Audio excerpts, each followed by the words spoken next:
ஷே நந்தி ரத்தத்தில் எலுமிச்சம்பழம் கனியை கடவுள் எரிதார். பூமியில் மானிட பேரை படைச்சதுக்கு ஆணுக்கும் பெண்ணுக்கும் அவன் வயிற்றுக்குள்ளே கிடக்கிற வரைக்கும் எரிதார். பவரால் எரிதாரா. இனிமேல் ஓட்ட முடியாது, நக்க முடியாது, ஆட்ட முடியாது. ஏற்கனவே 90% போயிடுச்சு. இன்னும் 10% இப்போ ரத்தத்தை எலுமிச்சம்பழம் கனி உறிஞ்சிரும்.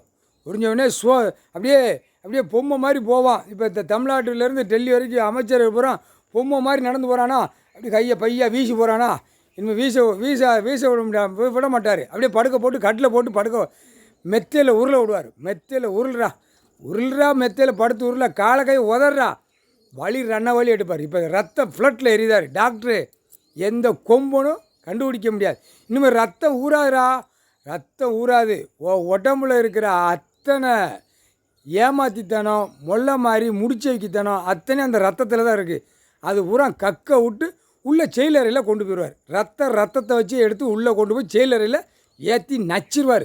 நக்க மட்டுமா இல்லை, கசக்கி விட்டுருவார். கசக்கி விட்டுத்தான் அடிப்பார். இனிமேல் எங்கேயுமே எழுதுகிற கணக்குலையும் அங்கே ஓட விட மாட்டார். இந்த ரத்தத்தில் எரிஞ்சாதான் அமைதியாக போக முடியும். ஒன்றும் அங்கே ஆட்ட முடியாது. இப்போ பார், பூரா உழைப்பு இல்லாமல் பேப்பரை விட்டு தின்னு நசுக்கி பூமியை பாழாக்குதான். பூரா இப்போ ஜென்ரேஷன் பூரா 2 பேண்ட் சட்டியை மாட்ட வேண்டியது, வண்டியை தூக்க வேண்டியது, 4-வீலர் 2-வீலர் தூக்க வேண்டியது, ஆட்ட வேண்டியது இந்த பேப்பருக்கு. இப்போ ரத்தத்தில் எரியுதார். ரத்தத்தை எரிஞ்சாச்சுன்னா சோழி முடிஞ்சேடா.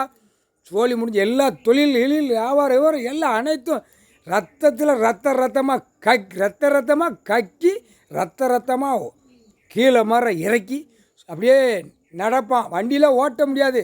அங்கே ஒன்றும் எதுவுமே செலுத்துறாது. எல்லாம் கட்டட பில்டிங்கு, அது இது நொடுக்கு மேலே கீழே எல்லாம் இறக்க சேசி பேச்சு அல்ல போகிற வரவன் சொட்டுன்னு கீழே அடப்பான். உள்ளே மோதுவான். சுடுகாட்டு எரிப்பு போயிடுவான். 3/4 சச்சம் போட்டாச்சுன்னா